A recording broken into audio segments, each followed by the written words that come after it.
Hello mga ka-SFT, today is Wednesday, January 20, 2021. Nasabat ang nasa 19 na milyong pisong halaga ng mga marijuana sa ilegal na plantasyon nito sa Benguet. Galing daw mga nasabat na kontrabando sa 7 araw na operasyon ng Benguet Provincial Police. Sa ngayon, wala pa ring naaarestong salarin. Samantala, kahit may utos na si Pangulong Duterte, hindi pa rin daw nakakausap ng Senado si Vaccine SAR Secretary Carito Galvez Jr. Ayon po yan kay Senate President Tito Soto. Inutusan na ni Pangulong Duterte si Secretary Galvez na i-disclose sa Senado ang mga presyo ng mga bakunang gagamitin sa bansa. Question kasi ng ilang senador ang pagtanggi ng ilang executive officials na sabihin ang presyo ng mga bibilhing bakuna.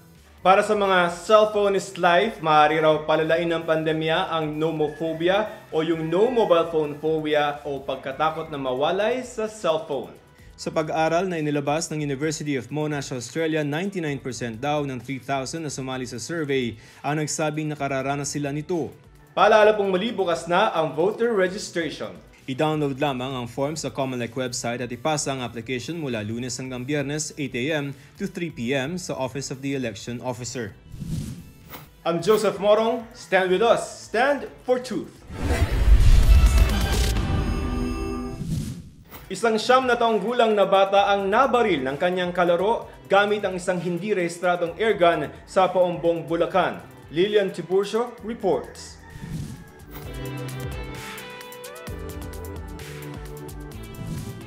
Pangarap ng 9 na taong gulang na batang ito na maging chef, pero hindi na ito matutupad. Namatay ang bata matapos mabaril ng airgun ng kalaro sa barangay Santo Rosario, Paumbong, Bulacan. Ayon sa pulisya, pag-aari ng tiyuhin ng 8 taong gulang na kalaro ang baril. Nakita niya yung airgun nakasandal doon sa dingding. So pinaglaruan, twice daw kinalabit ng bata, hindi naman pumutok. Ngayon nung kinalabit niya uli itong airgun, nung nakatutok na doon sa kalaro niya, biglang pumutok at tinamaan yung biktimang bata sa ulo. Naiwan daw ang mga bata habang nagtatrabaho ang mga magulang. Tumanggi rin silang humarap sa kamera. Tinamaan sa kanang sintido ang biktima at bumaon sa ulo ang nasa 3 pulgadang bala. Naisugod pa sa ospital ang biktima at 2 araw na nasa emergency room. Nakatakda rin sana siyang operahan pero binawian din ng buhay. Ang bata naman na nakadisgrasya na trauma raw sa nangyari. Kaya iminungkahi ng Municipal Social Welfare and Development Office na isailalim siya sa counseling. Itinurn over naman sa pulisya ang nagamit na baril. Doon naman sa pagmamay-ari ng airgun, kailangan kasi ito dun sa investigation we will file yung necessary complaint sa piskalya against dun sa tiyuhin nung nakabaril kasi siya ang may-ari ng airgun.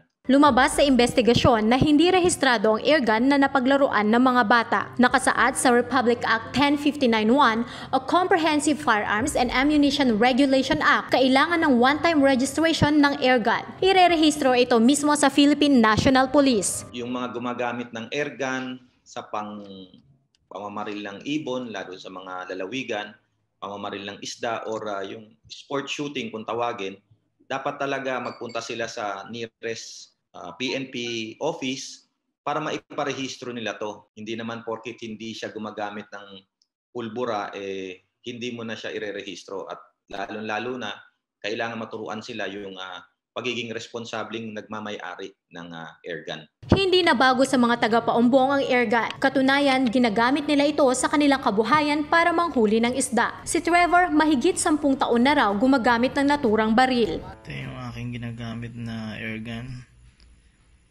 Armscore Executive Caliber 22.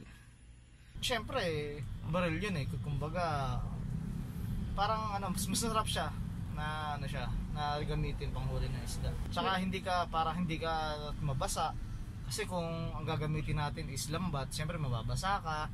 Pangamba ng mga residente na baka maulit pa ang insidente, lalo na't hindi ito ang unang pagkakataon na may naaksidente ng airgun sa kanilang lugar.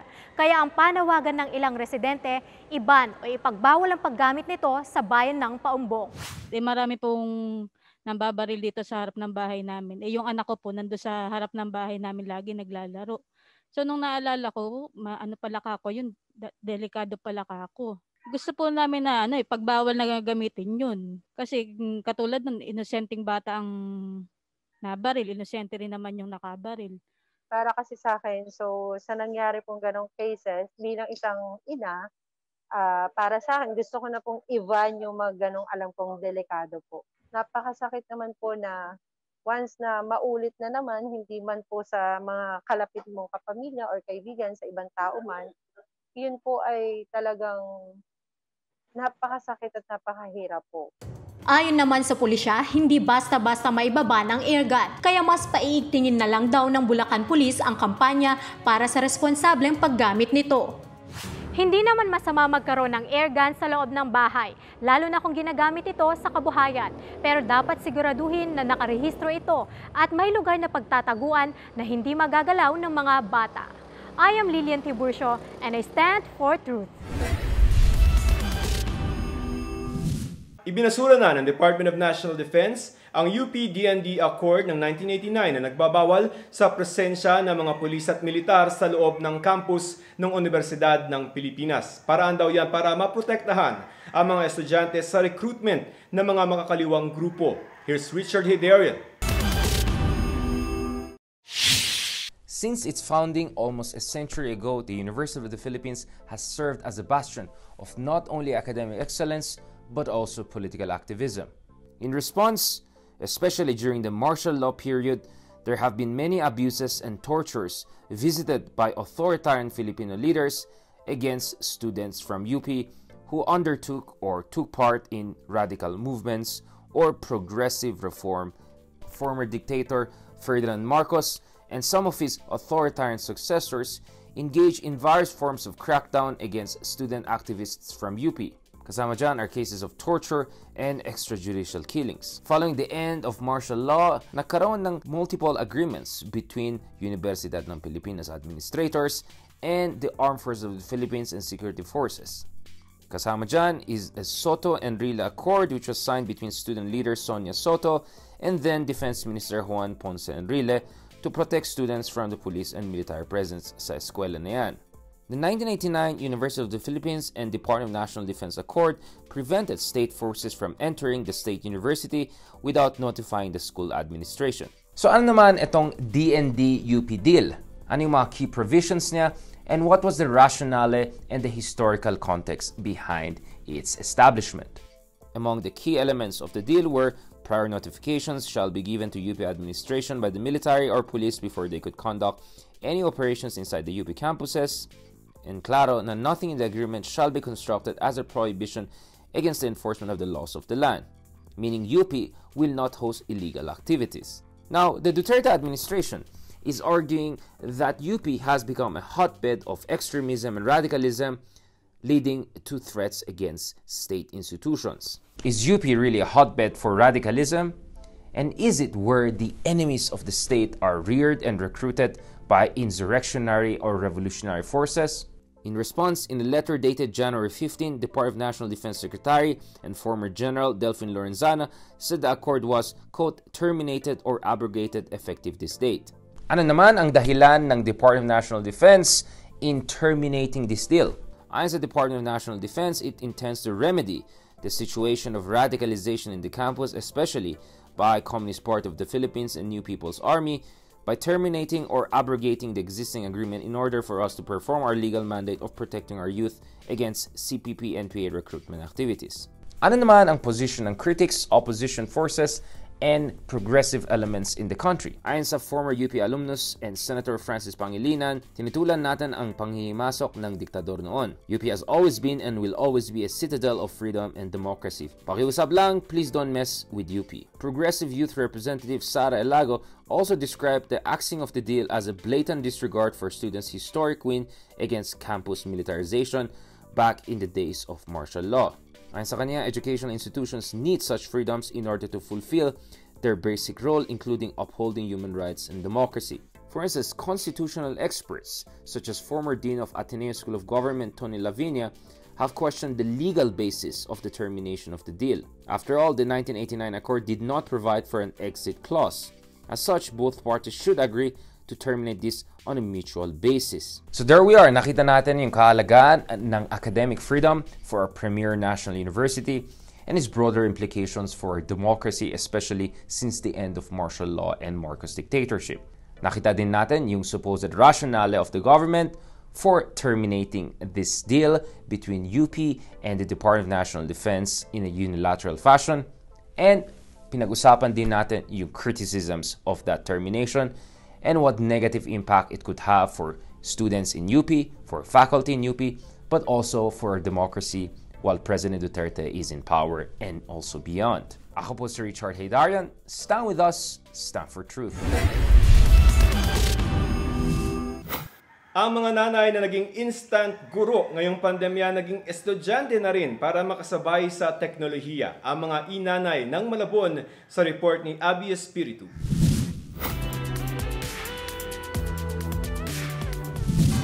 Ang mga nanay nagsisilbing ilaw ng tahanan, kaya naman walang hindi kakayanin para sa kanilang mga anak. At dito nga sa Malabon, ilang mga nanay ang nag-aaral ng gadgets at applications online para tulungan ang kanilang mga anak. At tinatawag sila ngayong inanay. Paghatid sundo sa eskwela, paglilinis ng bahay at pag-aasikaso sa kanyang anak, ang dating pinagkakaabalahan ng 34 anyos na si Divine. Pagdating ng new normal, si Divine naging instant guro ng anak niya. Dati, iniiwanan ko na lang sa school, si teacher na yung bahala sa kanya. Ngayon po, ako na po yung teacher niya, nanay niya, at bali nagtuturo sa kanya kung ano yung gagawin. Then, parang pareho po kayo may nag-aaral. Minsan po, yung pinagtatanong yung anak ko, minsan hindi ko po nasasagot kasi medyo technical yung problema. Kagaya po ng paano pipidutin to, kung ano yung application na gagamitin, kung ano yung gagawin sa gatong application. Kaya naman nang magbukas ng inanay tutorial program ang Malabon City para sa mga housewife, hindi na nagdalawang isip si Divine. Pinaka-purpose po na sumali ako dyan is ma-enhance pa yung kaalaman ko sa computer. Kasi kahit po marunong ka man o hindi, lahat po tayo ay naapektuhan ng pandemya, na pati yung mga bata. So, kailangan aware ka doon sa makabagong paraan. So, kahit man may kaalaman din ako sa computer, pero hindi ko alam kung ano yung proseso na gagawin pa. Dito sa Malabon, nasa higit 50 nanay ang nakilahok sa kanilang inanay program, kung saan matutulungan nila ang kanilang mga anak at ang mga bata sa komunidad para sa kanilang pag-aaral online. Ngayon ko po naiintindihan na hindi ganun kadali yung trabaho ng isang guro. Na hindi ganun kadali ang magturo sa mga bata, lalo na ngayon na para-paro po silang nangangapa sa online. 1:1 ang ratio ng mga student facilitators at ng mga estudyante para masigurado umanong matututukan talaga sila. Iba po yung nasa bahay ka lang na nanonood ka lang o nagtatanong ka lang sa teacher, mama, kung ano pong gagawin. Iba pa rin po yung nalalaman mo siya ng practical. Mas nalalaman mo siya ng harapan, mas confident ka na iharap mo yun sa anak mo. Sa inanay tutorial program, tinuturuan ng mga nanay na gumamit ng basic Microsoft Office applications, email at iba pang social networking applications. Ang programang ito parte ng internship ng mga College of Education students dahil sila ang nagsisilbing student facilitators ng mga nanay. So tinuruan po namin yung mga parents na sa Microsoft Word, yung mga PowerPoint, para po pag nagpapasa po sila ng documents dun sa mga teacher nila. Di ba po nowadays po puro module po yung ginagamit ng mga estudyante. So pag po nagpapasa, hindi naman po lahat ng parents kayang gawin yun. Sa loob ng 2 buwan, 10 nanay kada araw ang tinuturuan ng 3 oras. Noong Disyembre 2020, graduate na ang unang batch ng inanay at kasalukuyang nakatutok sa katanungan ng mga bata at iba pang nanay sa kanilang mga lugar. Aabot kasi sa mahigit 70,000 na estudyante at halos 4,000 na guro sa Malabon ang matutulungan din ng programang ito. Bibigay tayo ng SIM card sa load sa mga bata, no? So hopefully makatulong yun for yun nga, once a week na session nila with their teachers. Ngayon, gumagawa tayo ng paraan, ang USB, para makabit sa device. Kasi right now, everything's modular, but there'll come a point na lalagay nila sa computer yung data. Yung kung ano, kailangan mo malaman, andun na, mas mabilis, mas accessible. Kasi ngayon, piniprint pa yung mga materials sa kaprint, but eventually, magpapalit din yan because definitely this pandemic will take time. Ang mga programang gaya nito na tumutulong para masolusyonan ang hamon sa edukasyon ngayong may pandemya, naway mas mapalawig pa. Pang matagalang solusyon panlaban sa hamon ng new normal. Ako si Abby Espiritu, I stand for truth.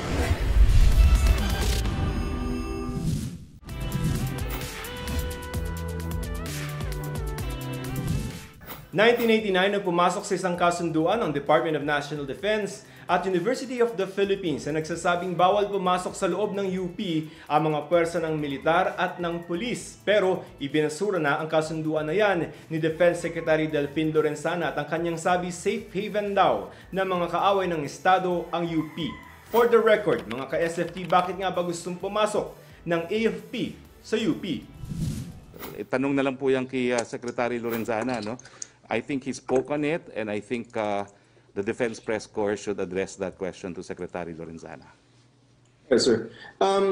You're a lawyer, you're a UP professor. That makes it difficult for you to answer probably the question. But in terms of consequence, for example, if the abrogation is finalized, that happens, can the AFP go into the university and arrest people in rallies? Hindi po, no? Kasi ang AFP malinaw po ang kanyang mandato, no? It is for defense purposes. Yung drugs po, that's a police matter. Okay. Can they do surveillance work inside the university? They can do surveillance in the whole Philippines, no? Ang hindi po pwede is to intrude into protected rights. That such as? Yun na po. Kung ano po yung karapatan, no? Surveillance, hindi naman po pinagbabawal yan, no? Pero yung mga kidnapping, yung mga ganyan, yan po mga pinagbabawal. O yung wiretapping na walang court order, yan po yung mga pwedeng ipagbawal. The 1989 agreement is contrary to public policy because it is inimical to public interest. Why? Because under this agreement, if you have seen that agreement, it says there that the AFP and the police cannot just enter the University of the Philippines even if they have with them arrest warrants or search warrants. This means that we are depriving the public their right to be ensured to be safe. Sagot naman dyan, UP Diliman Chancellor Fidel Nemenso. Wala nangyayaring recruitment dito. Students here come to class. In fact, ngayon, remote learning nga ngayon eh. Walang kung may ilang students dito at faculty aktibo sa mga pandemic response activities ng UP, di ba?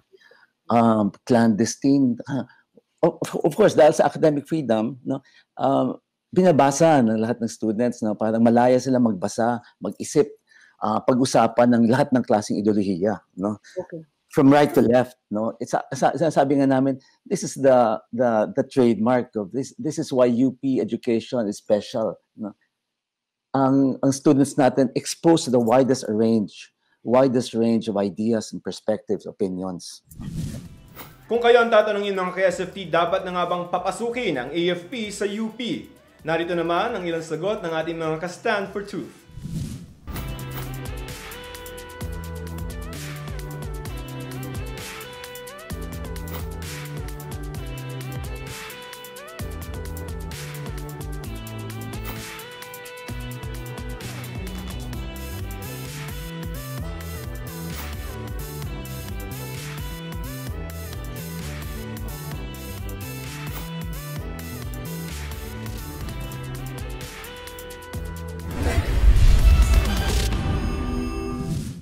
And that's all for today mga ka-SFT. Don't forget to like and follow Stand for Truth GMA Facebook page for the latest updates. I'm Joseph Morong. Stand with us. Stand for Truth.